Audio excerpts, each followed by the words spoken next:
This is Contemporary Chinese, Revised Edition, Volume 2, Lesson 8, Words and Expressions, Part 2. So, let's start off with a very useful expression. What's the matter? 怎么回事? Actually, I should say 怎么回事? I put an ER on the end of it, which you can do. But here it is 怎么回事? Now we know 怎么 meaning how or what. 回 is in a sense a measure word, and then 事 we know means a matter or a thing or some kind of business that one needs to take care of and so on.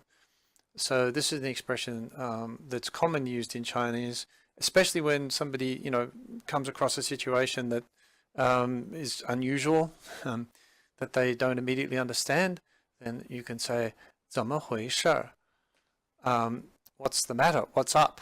What's happened?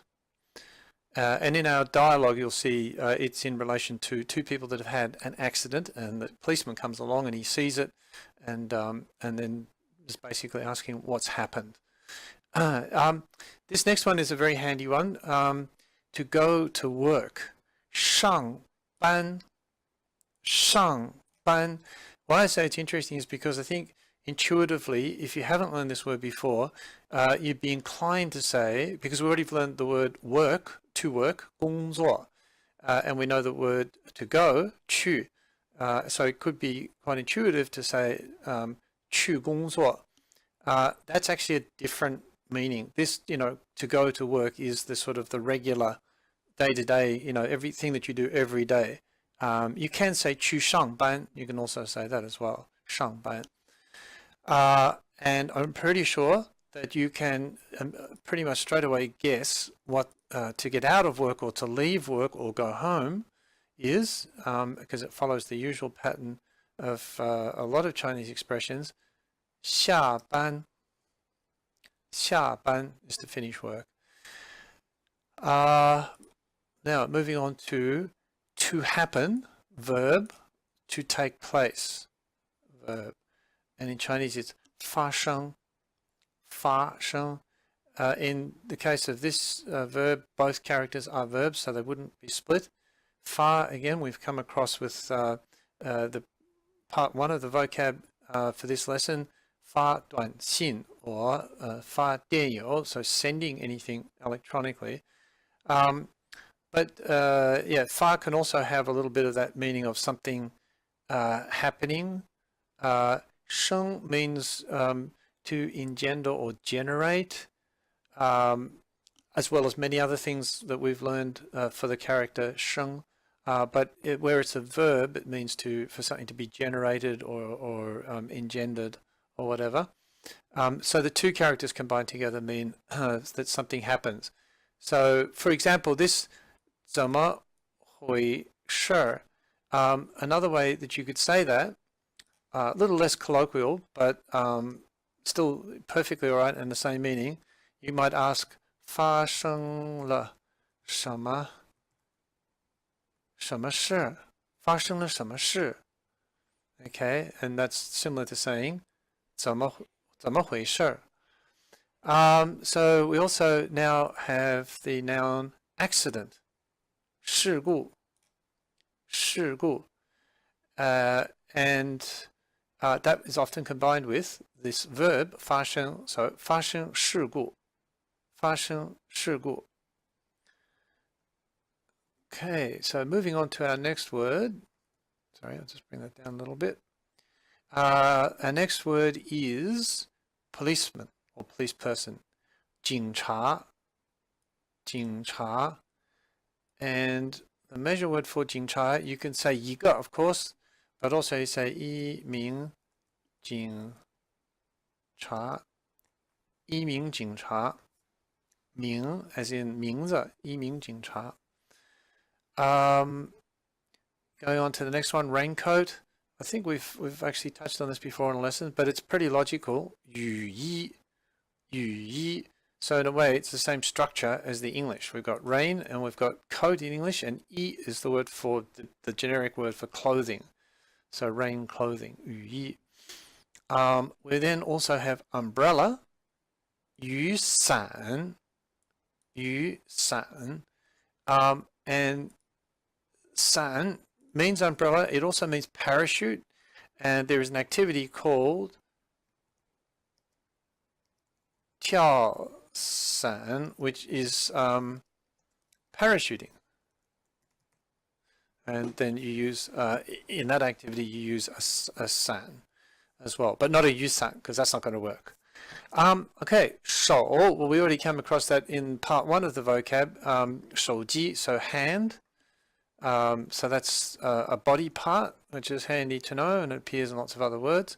Another body part is 背, 背, meaning our back, and generally 背 probably means more upper back. If it's lower back, then it's 腰, 腰.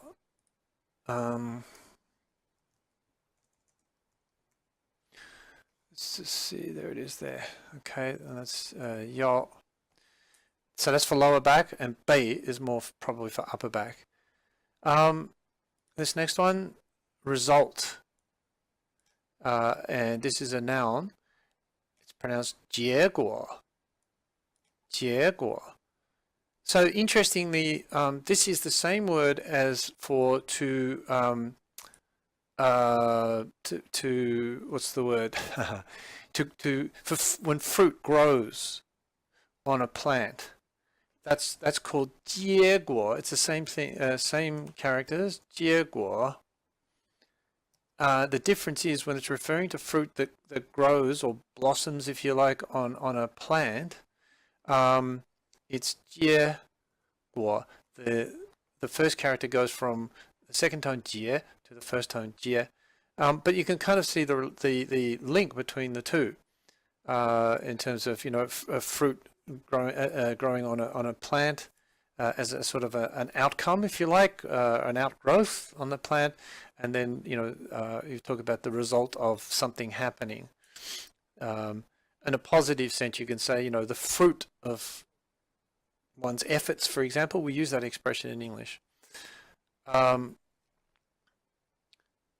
Also, that expression 结果 can be used as a verb. It's not in this lesson. But when you're telling a story, you might give the details of the story, lay out everything that sort of happened step by step, and then say, you know, and as a result of that, then something else happened.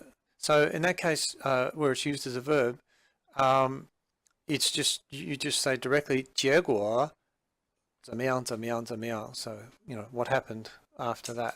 But in this lesson, it's used to mean the result of, for example, you know, 发生事故的结果. Okay, the result of the accident. Moving along, we have the word check or examine. 检查, 检查. It can also mean examine something, so it's check in that sense. And also it can be used in fact I think in the dialogues it is actually used in a medical context. So somebody's been injured and they go off and they get a medical check. They ask the doctor to check their injuries. But you can also use it in the same way we do in English to check all kinds of different things, like, you know, check how if there's a problem with a car, check what the problem is, problem with equipment, and so on. A handy word here is the word to repair. It's a verb. 修, 修. So, for example, I think in our story they talk about 修自行车. 修自行车, to repair a bicycle. Now, this next one, in fact, 修 comes into this as well, but we'll talk about these other verbs that are coming after 修 and how they relate to a new grammatical concept that we're going to learn in this lesson. Now, I won't spend too much time on it. We've already touched on it in the first part of the word list, but there's some good examples here as well. So we've got the plain verb 撞, 撞, meaning to bump or collide or crash into. Just so you know, there's some places in China where they say 撞 instead of 撞. I know for sure Nanjing is one of those places. So if you hear 撞 in the right context, then probably what they mean is 撞. So let's keep looking at these verbs and then I'll explain what I mean about how they can be combined together to give even a clearer meaning. So we have the next one, to fall. 摔, 摔. Now it's fall not in the sense of a something just falling off the shelf randomly. It's 摔 in the sense of for example, in the textbook, they're talking about riding the bicycle, and the bicycle hits something, and then you get flung off it. You fall off that way. So it's more that kind of fall. The next word, to fall down. Yeah, fall down. I guess that's a way to describe it. Or to fall on the ground. 倒, 倒. Now, that character shouldn't be too hard for you guys to learn because it's similar to the character 到, to arrive, but it's just got that extra, forgive my crappy characters, extra person radical on the side there. So, for example, you can use this verb on its own to say that somebody, falls over. And the way you do that in Chinese is, it's not just, when we say fall over, we mean literally fall over onto the ground. If you want to use it on its own, you could say 倒下来. 倒下来 means literally to sort of fall over on the ground. However, let's keep looking at these next ones, and then I'll come back to what I wanted to say. So now we've got the next verb, 伤, 伤. Now it can mean to hurt. As a verb, and often, for example, if you want to talk about hurt somebody else's feelings, let me just check and see. If I scroll up, good, got some space down there. You can talk about, 伤别人的心. Meaning to hurt somebody emotionally. Okay, 伤别人的心, so to hurt or injure them emotionally. It can also be used as a noun, so an injury or a wound. If you're going to use it as a noun, then the verb that's often used together with it is 受. 受, 伤, 受 is the verb. 受. 伤, meaning to be injured. 受伤, so that's where 伤 is used as a noun. We've got another couple of useful words here. So we've got the adjective bad or broken. 坏. 坏. So if you want to use it to mean bad, just giving a really dumb simple example, you can say 那个人是一个坏人. That person is a bad person. It can mean bad in that sense. Here's another sense of bad. You can say, what's a food that we know? We know dumplings, right? We can say 水饺坏了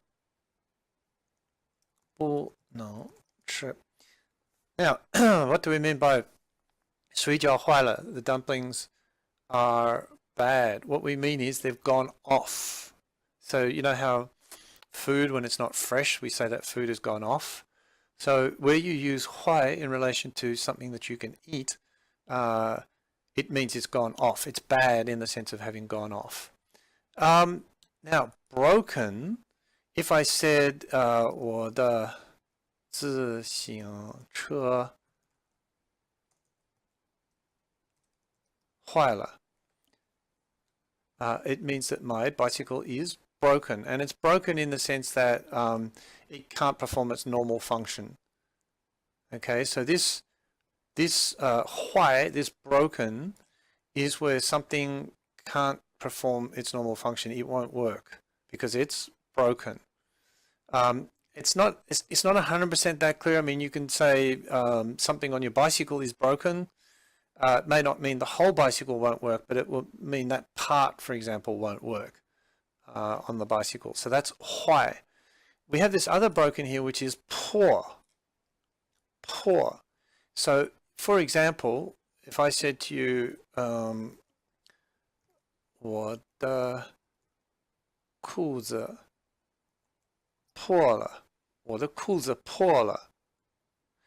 I don't mean that my pants are broken in the sense of, you know, a bicycle or a watch or a computer being broken. I mean they've been damaged in some way. So there might be a hole in my jeans. Although these days people pay a lot of money to have holes in their jeans. But anyhow, so if we say 我的裤子破了, it means, I mean, they can still be worn as pants. It just means that they've been ripped or they've been damaged in some way. So that's the difference between 坏 and 破. Now, let's just backtrack quickly, and I'll show you, and we'll see this in the grammar, and we'll definitely see this in the dialogues. But for example, let's just focus on for a moment this verb here, 撞, to bump or collide. Now, you can combine that. Let me just check that you're going to see this. If I do it on the other side, you won't see it. All right, so I'll do it on this side. You can say, for example, 撞倒. It might be better off if I just write it over here. Yep, I think I've got space there. 撞 there. 撞倒. Now, that's a combination of a verb plus a verb. And what it means is not only was there a collision, but the collision resulted in the person or thing being hit falling over onto the ground. So you can see there's the action and then there's the result. The first verb explains the action, the second verb explains the result. So that's why it's called a resultative complement. You can also, for example, say 撞伤.